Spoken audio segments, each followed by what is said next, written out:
bersama anggota medis lainnya mendapat tugas untuk membedah dan mengambil organ tubuh tertentu untuk kemudian diolah menjadi hidangan.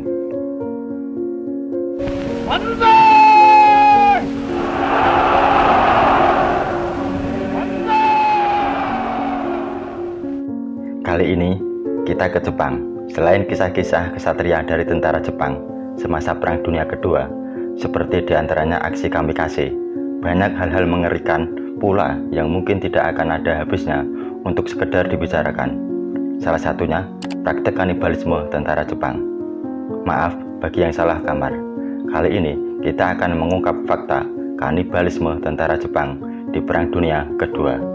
Mungkin di antara kalian sudah ada yang tahu terkait ini.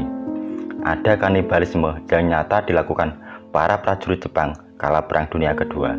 Khususnya di akhir-akhir Perang Dunia Kedua, banyak fakta kanibalisme yang sudah terungkap.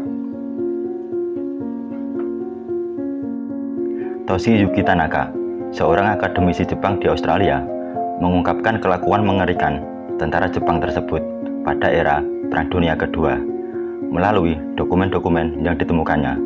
Dalam banyak kasus, motifnya rupanya bukan kekurangan makanan, tetapi untuk mengkonsolidasikan perasaan sebuah pasukan, kata Tanaka dalam wawancara di tahun 2011. Pria yang bekerja di Universitas Melbourne ini telah mengumpulkan setidaknya 100 kasus kanibalisme yang terdokumentasikan tentara Australia dan India, serta pekerja paksa Asia di New Guinea.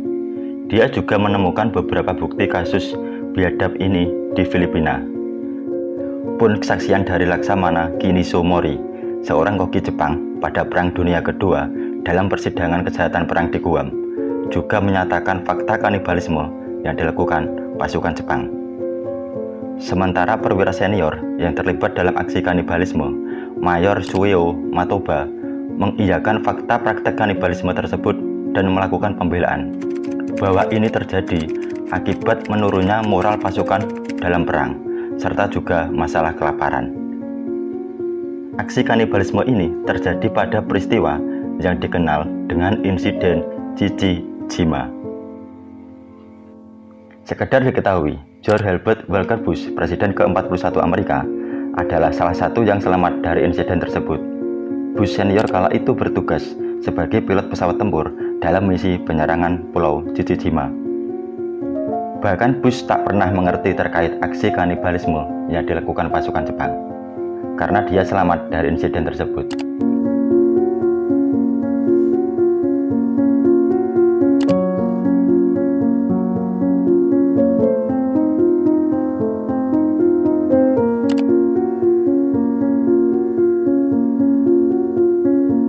Berbeda dengan pembelaan perwira senior Jepang, James Bradley dalam bukunya Playboys: A True Story of Courage menyampaikan bahwa kanibalisme ini tidak muncul karena kelaparan, tetapi untuk menghina musuh dan jelas-jelas seringkali dilakukan dalam kelompok di bawah instruksi seorang komandan. Bradley mengungkapkan petinggi di Chichi-jima punya banyak makanan. Mengutip IDN Times, mereka melakukannya untuk memperkuat ikatan.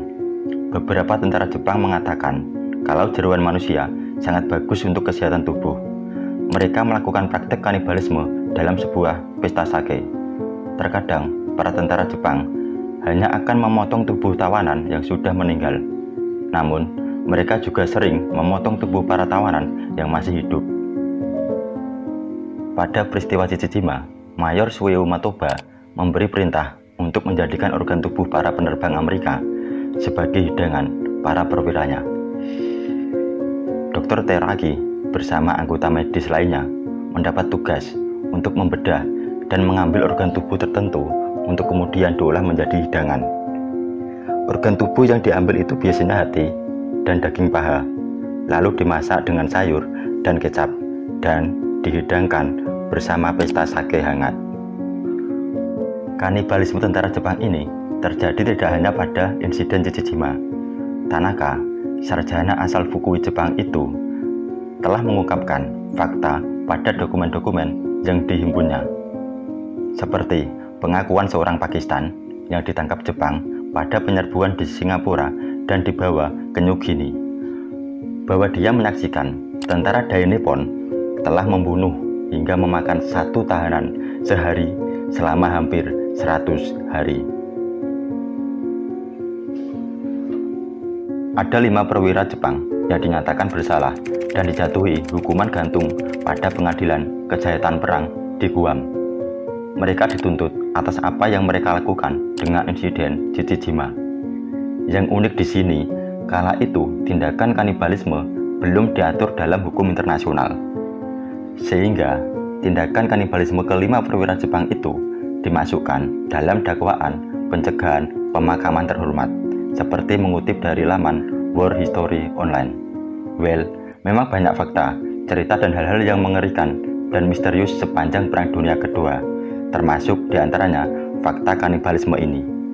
Lain waktu kita akan bahas hal-hal lainnya seputaran Perang Dunia Kedua yang pastinya menarik untuk dibahas dan diperdebatkan. Maka teruslah dukung channel kami agar semakin berkembang. Saya Usul Pujiono, sampai jumpa.